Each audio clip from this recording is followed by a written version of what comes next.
Good afternoon and welcome to sunny Murrieta, California. I'm RJ with Premier Pools and Spas, and we're back in our small access job in Murrieta, California. We broke ground on this job on February 22nd. It is April 11th and we are full of water. So when you're designing a pool or any type of backyard space, you're always balancing functionality and design elements. In California, most homes and backyards have some sort of a grade or slope to allow drainage to occur.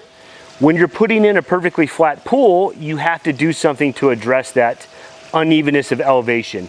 One of the ways we do that is by doing a raised bond beam or a raised pool wall.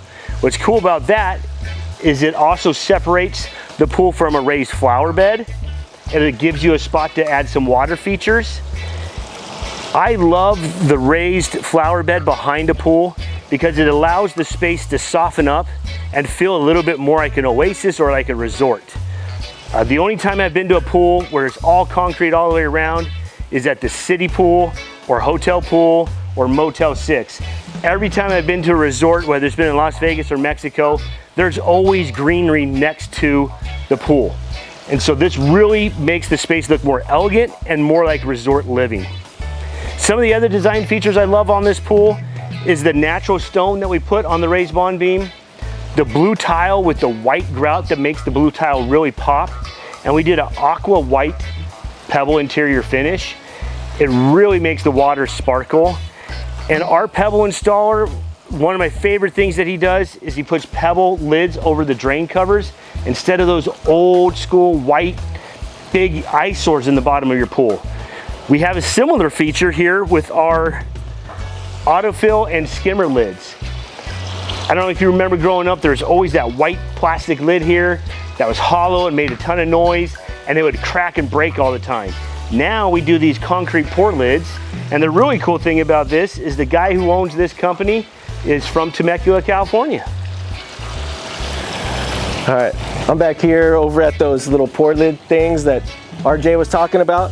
These are nice. They have these little holes, right? Pick that up, open it up. Solid, real sturdy. You know, comes with this little box. So that's the port lid that we're talking about. Underneath this one, it's neat. We have our autofill, right? So you'll notice, like say when the water level drops, when the hot air evaporates the water, this will slowly drop down and water will fill up your pool. That's a great feature. And we throw that in on every pool that we do. And then back to the skimmer.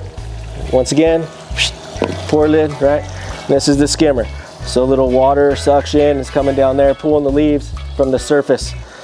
All right, boom, boom, like that. And then we can go back to the equipment area.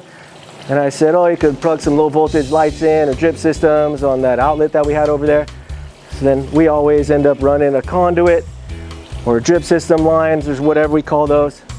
And that's gonna run over to the planter area along with the drain, get the water out. Water for low voltage and irrigation lines. Another plus that we always do, just kind of hooks everybody up, makes it happen. Just a couple hiccups we had during construction. One of them was this wall. We had an existing wall over here, plus we had a slope that was coming down. The neighbor over there had lots of plants and shrubs and all that stuff. And then this new fence that they built, their footings were coming right into the zone of this wall. So we just pushed it forward a little bit, added a nice little column, gave it some appeal, and then we re-stuccoed it, and now you got this nice little gravel area all around. It ties back into that other planter. So fun ideas, making things happen. So here we are in this tight access pool back over there. The access to get in was tight to dig that pool. Less than 4 feet. We had 36-inch tractor driving through that side. And then we come over here and we have another tight space for our pool equipment zone. Luckily for this area, our setbacks were able to work out just right. And we were able to get our plumbing equipment just within that setback equipment style. So we had this thing turned. It's not a normal procedure. Sometimes they stick this way. So everything just kind of lined up. And now I got this beautiful pathway with gravel We recommend gravel around our pool equipment areas. It's just movement, shifting, in case you want to get to something else, add other things. You don't have to really break up the equipment. It just becomes this nice zone. Always make sure we have a drain for the equipment area so that doesn't flood out. This one has no automation. It's a great design for a pool only. A little antenna. This works all the pump controls. And a light switch right there. It's a GFI outlet for, you can plug in any receptacle you want or low voltage lighting kind of deal. They're gonna get that going here in a second and put some low voltage in their back. So they can just plug another product in here. And this one's nice. We have a heat pump, right? So no gas was ran to this project. It's all electric. They have a lot of solar power, so they're running that. They don't have to pay for the fuel. So now it's just an electric heat pump, and this will maintain the pool temperature, great temperatures. Swimming in it all season, right? Just come out over here, press on, put the temperature, it's good to go. And that thing works just like an AC unit, so it's a fan, condensing, you know, pretty neat unit.